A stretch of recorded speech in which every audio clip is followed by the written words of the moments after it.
তাৎক্ষণিক কিছু সময়ের পরে হচ্ছে প্রেস উপদেষ্টা যিনি প্রেস সচিব তিনিই বললেন যে সব মিথ্যা, অধিকাংশ মিথ্যা, প্রায় মিথ্যা বললেন। আপনি এটা কীভাবে আসলে আমি এই ব্যাপারটাকে প্রেস সচিব মহোদয় যখন উনি স্ট্যাটাসটা দিলেন তখন কিন্তু আমার ফুল ভিডিওটা উনি দেখেননি, উনি আংশিক ভিডিও দেখেছেন। আংশিক ভিডিওতে আপনারা জানেন যে যখন মিডিয়াতে আমাদের যে ভিডিওগুলো প্রচার হয় তখন কিন্তু এগুলো ক্লিপ আকারে প্রচার হয়, আর নর্মালি হট টকটাই বেশি প্রচার হয়। আমি তো ভিডিওটা অলমোস্ট 30 মিনিটের ভিডিও, উনি যদি ফুল ভিডিওটা প্রথমে দেখতেন হয়তো বা এই ধরনের স্ট্যাটাসটা উনি নাও দিতেন আর কি, আমার এটা মনে হচ্ছিল। কারণ তখন আমি আমার পেজে যখন ফুল ভিডিওটা দিই তখন আমি লিখে দিয়েছিলাম, আমি প্রেস সচিব মহোদয়ের নাম উল্লেখ করিনি, বাট আমি লিখে দিয়েছিলাম কেউ যদি আমার আংশিক ভিডিও দেখে যদি মনে করে থাকেন যে কথাটা একদম মানে সঠিক নয়, ফুল ভিডিওটা দেখলে হয়তো আপনাদের এই ভুলটা ভাঙতে পারে, এটা আমি আশা রাখি। আপনি এই ইয়ে করার পর যে অনেকে মানে আপনার যে শ্রমিক যে লিডাররা তারা বলছিল যে আপনি আওয়ামী লীগের দোষর। গত 16 বছর আমরা আপনাকে যেভাবে দেখেছি, মানে আপনাকে সেভাবে রাজনীতি করতে দেখিনি, আপনার রাজনীতি করেন কোথায়, যে অভিযোগটা করলো সেটা আসলে এটা একটা হাস্যকর ব্যাপার যে মানে মানুষ মানুষকে কতখানি পার্সোনাল অ্যাটাক করতে পারে, এটা আমি শ্রমিক ফেডারেশনের লিডার থেকে দেখলাম। আমাকে মনে হয় বাংলাদেশের তো এখন সব মানুষই চিনেন বলে আমি আশা রাখি আর কি। আপনারাও যারা মিডিয়াতে আছেন আমাকে অনেকবার কোশ্চেন করেছেন যে অনন্ত ভাই এই যে যখন ইলেকশন আসে আপনি ইলেকশন করবেন কিনা। আমি কিন্তু একটাই কথা বলতাম যে আমি আসলে পলিটিক্স নিয়ে পড়াশোনা করিনি, আমি পলিটিক্সে কিছুই জানি না। আমি পড়াশোনা করেছি বিজনেস ম্যানেজমেন্টে, আমি বিজনেস করি, সেটা আমার কাজ না। তো এইটা যে মানুষ পার্সোনাল অ্যাটাক করে এত আবুল তাবুল লিখতেই বা পারে কেন, এবং লিখালিখিই বা করে কেন, মানুষ বলেই বা কেন, যেটার কোনো প্রমাণ নেই। যে 16টা বছর আমি মিডিয়াতে 2008 থেকে, এই 2008 থেকে আমার মনে হয় টেলিভিশনগুলোতে যদি ইউটিউবে এখন খুঁজে তাহলেও তো 200-400 ইন্টারভিউ আমার পাবে যে মানুষ আমাকে কোশ্চেন করেছে, আমি মানা করেছি। তো এই ধরনের ভিত্তিহীন কথাবার্তা বলে এগুলো মানুষের কাছে তো অবশ্যই তারা কোনো মানে প্রমাণ তো দিতেই পারবে না, এবং তারা আপনও হতে পারবে না আমি মনে করি। এবং মানুষের যে কত কমেন্ট আসছে তাদের এগেনিস্টে যে এই ধরনের কথা কেন বলা হলো, এটা আমি বিশ্বাস থেকে বলছি যে তাদের কাছে ভালো কমেন্টও যাওয়ার কথা না, তাদের নিজস্ব কয়েকজন লোক। আপনি যে অভিযোগটা করলেন যে সভা সম্মেলনে, এরপর তো প্রেস সচিব একটা প্রতিক্রিয়া দিলেনই, কিন্তু আজকে বাস্তবতা দেখছি যে বিজিএমই ঘেরাও করছে, অনেক গাড়ি বন্ধ হয়ে যাচ্ছে। এই সময়টা এই সাথে এখন কি বলবেন? আমি বলেছিলাম যে 84% রেমিটেন্স আনি হচ্ছে এই আরএমজি সেক্টর থেকে। তা আরএমজি সেক্টরের জন্যে মাননীয় উপদেষ্টা আমাদের জন্য কি করলেন, এটা আসলে একটা নেগেটিভ ধারণা সবার মধ্যে গিয়েছে যে হয়তো যে আমি সরকারের এগেনিস্টে কথা বলেছি। কিন্তু একটা কথা আমি বললাম না যে ফুল ভিডিওটা দেখলে কিন্তু এই ধারণাটা থাকতো না। আমি কিন্তু বলেছি এই সেন্সে যে আপনি আজকে যেটা দেখছেন, বাস্তবতা যেটা দেখছেন এখন, যে বিভিন্ন কোম্পানি স্যালারি দিতে পারছে না, বোনাস দিতে পারছে না, আবার 50% স্যালারিও দিতে হবে মার্চ মাসে, সেটা তো আছেই। তা আমি এইটার জন্য বলেছিলাম যে একটা মালিক একটা মাসে 3টা পেমেন্ট কিভাবে করবে। আমি কিন্তু সরকারকে কোনো ব্লেম দিচ্ছিলাম না। তো যাই হোক, তারপরে ফুল ভিডিওটা যখন দেখেছে মানুষ তখন তো বুঝছে যে আসলে আমি কি বলতে চেয়েছিলাম। মানে আজকে যেই পরিস্থিতিটা দাঁড়িয়েছে আমাদের দেশে গার্মেন্টস সেক্টরে, বিজিএমই ঘেরাও করেছে গতকালকে এবং আজকে বিজিএমই ঘেরাও করেছে, বিভিন্ন জায়গায় রাস্তা বন্ধ, বিভিন্ন জায়গায় গার্মেন্টসে আনরেস্ট চলছে। তো সেই কথাটা কিন্তু ঘুরে ফিরে একই জায়গায় আসছে এখন।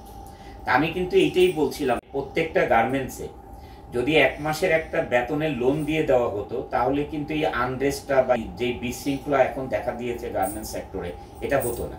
আমি কিন্তু এই সেন্সে বলেছিলাম, আমি কিন্তু কোনো ক্লেম দিচ্ছিলাম না যে আমাদের জন্য কি করেছেন, আমি কিন্তু এই সেন্সটা এটাই ছিল। আর এটা কিন্তু গার্মেন্টস মালিকদের থেকে এই 1 মাসেই কিন্তু এই টাকাটা আবার নিয়ে নিতে পারবে। আমাদের সমস্যাটা হচ্ছে আমরা যখন এক্সপোর্ট করি, আমরা যখন ডকুমেন্ট ব্যাংকে জমা দিই সেটা কিন্তু অলমোস্ট 2 উইক লেগে যায়। তা আমাদের স্যালারির ডেটটা থাকে হচ্ছে 7 ওয়ার্কিং ডে, মানে 7 থেকে 8 তারিখের মধ্যে আমাদের স্যালারি দিতে হয়, বা ম্যাক্সিমাম 10 তারিখের মধ্যে দিতে হয়। এই 10 তারিখের মধ্যে সমস্যাটা হয়ে যায় হচ্ছে, আমরা ধরেন 30 তারিখ পর্যন্ত যদি এক্সপোর্ট করি, তারপরেও 10 তারিখে ওই ডকুমেন্টস পারচেস করে স্যালারি দেওয়া সম্ভব হয় না, কারণ আমাদের বিএলসিও সব কিছু রেডি করতে আমাদের 2 সপ্তাহ লেগে যায়। তো এইগুলোর কারণেই গার্মেন্টস ইন্ডাস্ট্রিতে যে আনরেস্টটা দেখা দেয়, এগুলোর কারণেই হয়। যখন 10 তারিখের বেশি হয়ে যায় তখন গার্মেন্টস আনরেস্ট শুরু হয়ে যায়, এটার ব্যাপারটা ছিল। তাই যাই হোক, আমার মনে হয় এই ব্যাপারটা সরকারের কাছে ক্লিয়ার, যে আসলে অনন্ত জলিল আমাদেরকে ক্লেম দিচ্ছিল যে সরকার আমাদের জন্য কি করেছে, কেন বলেছিল, আজকে এই ব্যাপারটা ক্লিয়ার বলে আমি মনে করি। আপনার যে গার্মেন্টসে যে হামলা হলো, মোটামুটি যে যে কিছু কর্মী 125 জনের মতো আপনি বলছিলেন, ওই সময় পুলিশের ভূমিকা, আইন শৃঙ্খলা বাহিনীর ভূমিকাটা আসলে কি ছিল, কি দেখলেন?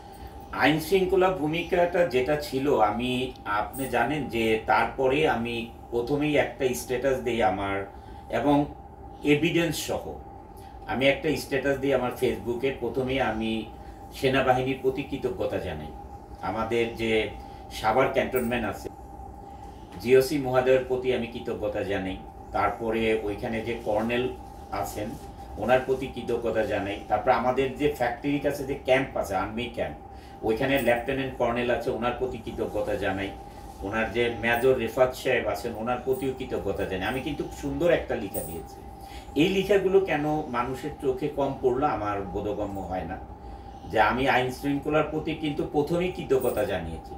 তারপরে হচ্ছে আপনি জানেন যে পুলিশের যে ভূমিকা ছিল ওদিন তো ওরা গেট তালা মেরে রেখেছিল, পুলিশ ভিতরে ঢুকতে পারছিল না।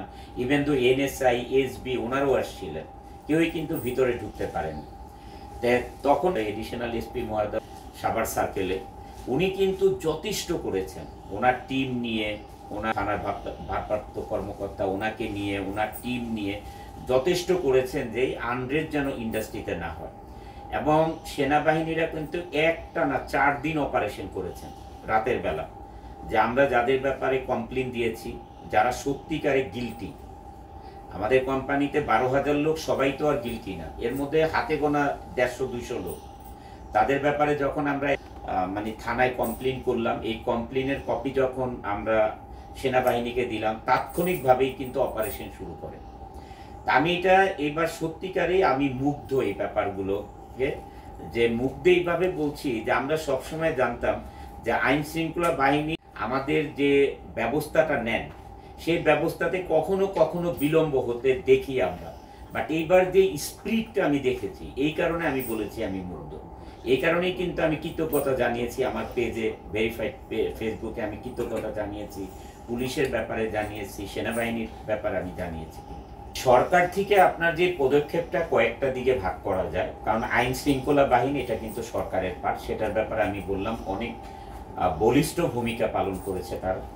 তারপরে বিজিএমইতে এখন যে আছেন প্রশাসক, ওনার নাম হচ্ছে জনাব আনোয়ার সাহেব, উনি কিন্তু অনেক বড় ভূমিকা পালন করেছেন বিজিএমই থেকেও। সবসময় সব দিকে খোঁজ খবর নিয়েছেন, আইন শৃঙ্খলা বাহিনীকে ফোন করেছেন যে কোন গার্মেন্টসে কোন ধরনের সমস্যা হচ্ছে, আপনারা কাইন্ডলি ওইখানে যেয়ে দেখেন। তাদের টিম পাঠিয়েছেন ফ্যাক্টরিতে। তা আমি এটার ব্যাপারে বলবো, বিজিএমই এখন যে প্রশাসক আছেন আনোয়ার সাহেব, ওনার এই ধরনের পদক্ষেপটা গার্মেন্টসের জন্য কিন্তু খুবই ভালো একটা দিক আমি বলবো। ধন্যবাদ সবাই।